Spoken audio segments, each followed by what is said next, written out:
Is where it was posted from. Well, there's a good chance it came from the Channel Islands.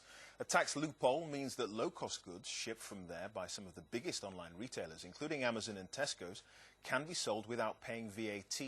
And some UK-based companies say they're being forced to close because they can't compete.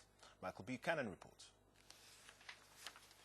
Chris Holgate runs a small stationery business in Devon, as well as 3 shops. He sells a lot of goods through the internet, but he struggles to compete with companies that don't have to charge VAT on any goods cheaper than £18, simply because they're based in the Channel Islands. We do offer to match pretty much any price that people see, and sometimes it's incredibly difficult when someone asks you to actually match a price which is way below your cost price, because you're having to factor in that 20%. The VAT avoidance scheme, known officially as Low Value Consignment Relief, has led to British companies moving offshore to take advantage. Most of the goods arrive in bulk from the UK. They're taken to warehouses here on Guernsey, broken down into individual customer orders and then shipped back to the United Kingdom. It is a process that is entirely legal, but an increasing number of British internet companies say it's putting them out of business. Retailers like HMV, Amazon, Tesco and Play.com were among the first major companies to exploit the loophole. But many more products are now distributed from the Channel Islands as firms seek a competitive edge by avoiding paying VAT.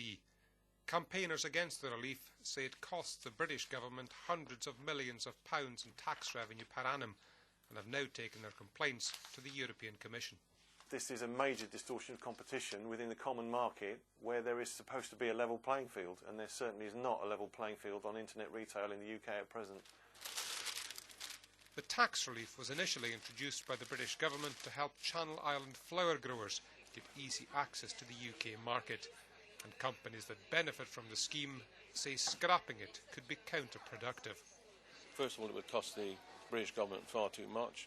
You'd need thousands of extra customs officers to do that, and I don't believe what we're doing here is that harmful. It's been blown completely out of proportion.